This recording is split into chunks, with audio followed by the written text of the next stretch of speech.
There is a metal on the periodic table that did something that many silver stackers wish that silver would do. It was an insane skyrocketing of price, surging 11% to an all-time high. I'll tell you what metal that is, and if we could expect the same for silver. Let's explore.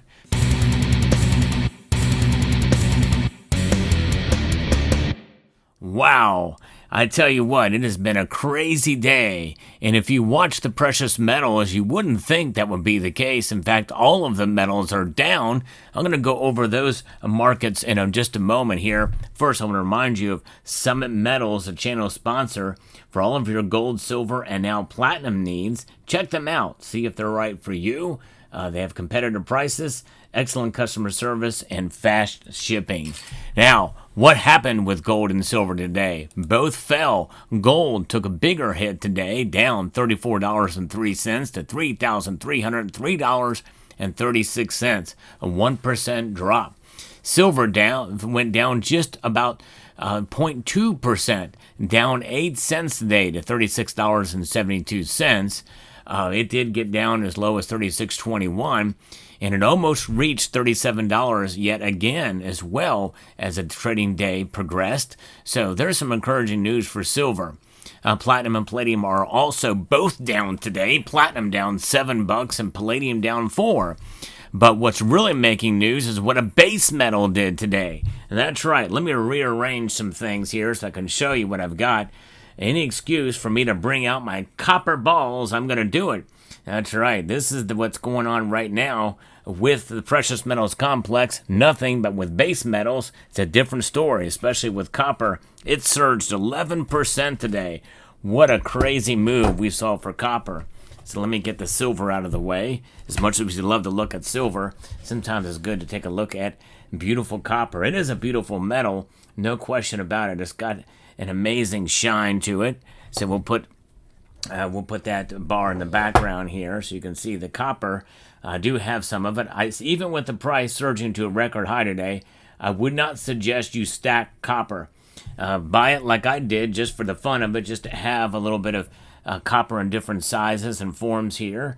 And companion pieces to silver, like you can see there with the Golden State Mint copper round, mirroring the silver round. Copper is priced per pound, and it is weighed essentially by the pound and the avodoporous ounce, as opposed to the troy ounce. So what is copper's price doing right now? It is at $5.48 a pound, and it did spike up higher than that earlier, but that is where we're at right now, $5.48 per pound. Crazy. I'm going to be referencing an article here from Neil Christensen over at Kitco about copper prices rocketing up 11% higher, and essentially what's behind this is the mad scramble following the tariff threat.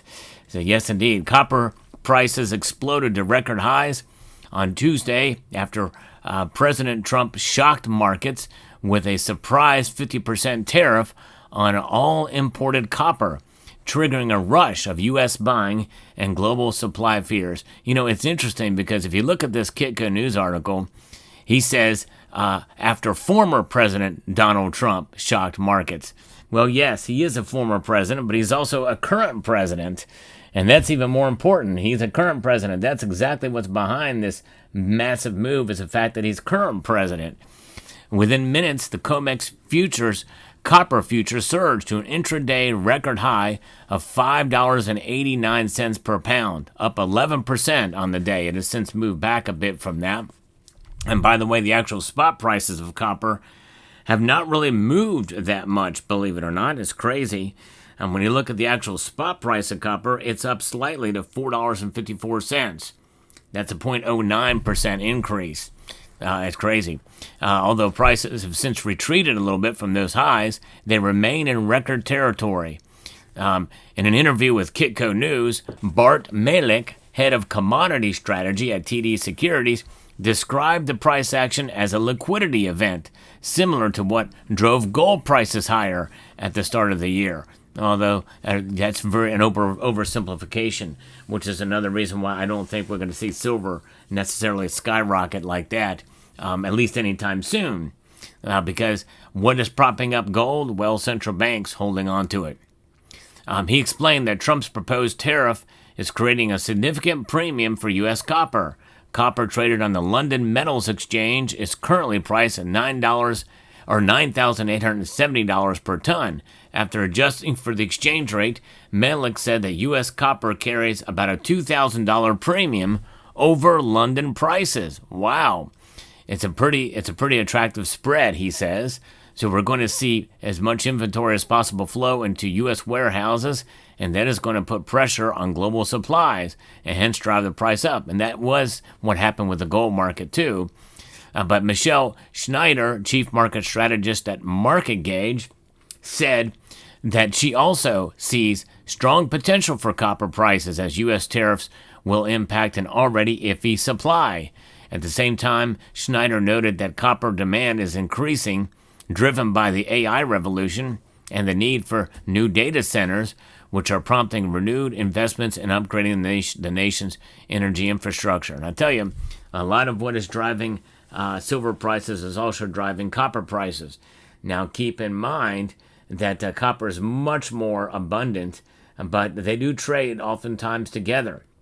And I think this is one of those situations where we could see silver essentially be pulled up by what's going on with copper. And I think, in a sense, the metals complex and what silver has done today is partly reflecting that, in my view. But I do not think it means that silver is going to explode anytime soon to an all-time high. Because remember, there's a big gap between where silver is now and the all-time high. And remember, when adjusted for inflation, silver's got to get to triple digits.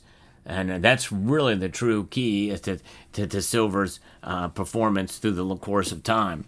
But it's pretty amazing. While copper is posting massive gains, some analysts say investors should also keep an eye on another metal. Of course, that's silver. Philip Stribel noted that silver could see a significant boost as a result of rising copper prices. The silver market has already pulled away from Tuesday's low of $36.30, and now we're seeing it now at $36.74 right now, down 0.35% for the day. Now it's down 0.16% for the day. First copper goes, and then silver explodes, Stribel said. Now, I'm not going to go there. I don't think that's going to happen. Now, I guess technically we could see, to some extent, even though the tariff exemptions were explicit with precious metals back on April 2nd, when those numbers came out, silver prices fell pretty dramatically. So unless we see any more threats to that end where silver is going to be affected as dramatically as copper, I don't think we'll see that. Silver is currently outperforming gold as gold struggles to hold support at $3,300 per ounce, down 1% on the day. Malik expressed skepticism that silver prices will benefit from higher copper prices, calling this a market-specific liquidity event. I agree with him completely. Still, he added that silver could attract renewed interest as a value play. I agree with him on that too. Schneider said that he remains extremely bullish on silver, emphasizing that the same demand driving copper is also a key factor for the precious metal. And indeed, there is a relation there, and I've talked about that on this channel many times, a relation between copper and silver, and it's something that I've been paying attention to and talking about, and will continue to reference as to what could push and pull silver's price. Silver is an industrial metal and also in shorter supply, she said. While investors are enjoying copper's blue sky breakout, Malik cautioned that risks remain. He said it would be difficult for the U.S. to maintain these tariffs as they could hurt U.S. manufacturing competitiveness. This will increase input costs and make American products more expensive, he said. Currently, U.S. domestic production only accounts for about 64% of domestic needs. To meet domestic consumption, the country needs to import up to 700,000 metric tons of copper. Despite the risk, Malik added that a significant correction in copper is unlikely, as U.S. demand only represents 8% of global supply. He also noted that if the LME, the London Metals Exchange, wants to build up its copper inventory, it will need to close the premium gap with the United States, meaning higher prices could continue to fuel even higher prices. So that is quite possible. And I think it may, in a sense, pull up silver with it to a very small degree, I think. Because again, I think this is unique to copper.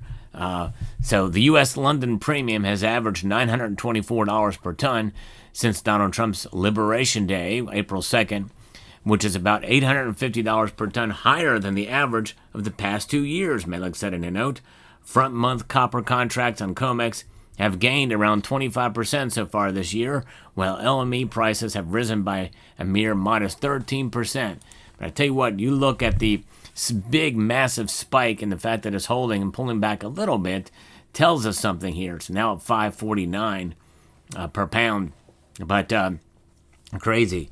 So in other words, I think it's quite a possibility we could see prices of copper, say, relatively sustained based off this report to perhaps maybe the futures prices trading around of $5.25, somewhere thereabouts. Who knows? We'll see how it plays out. And maybe we'll see the actual spot price catch up to that. We'll find out. But nonetheless, silver, I think, is in a world of its own, even though there's some relation. I don't think it'll be enough to really move the needle a whole lot, in my view. Of course, as is always the case, I could be wrong about that. We'll see how it plays out. But nonetheless, I like to talk about precious metals on this channel, but it is called salivate metal. And to me, that includes any and every type of metal. I've talked about tungsten on this channel, iridium. I've talked about osmium, and of course copper in the past as well too. I enjoy all the metals, and copper is a beautiful metal, as you can see here. But I would not stack it. It's fine to collect if you want, and it's also fine to stack. I think scrap copper, if you can find it very, very cheap or free, and also pre-1983. Lincoln cents, pre-83 Lincoln cents that are from 1982 is a little tricky because they did produce some of them copper-coated zinc. So just be on the lookout for those. So there you have it. Let me know what your thoughts are in the comment section down below. Hope you found this video informative, insightful, and educational. Would like to extend a multitude of gratitude to each and every one of you for taking the time to watch, and encourage you to please rate, share, comment, and subscribe.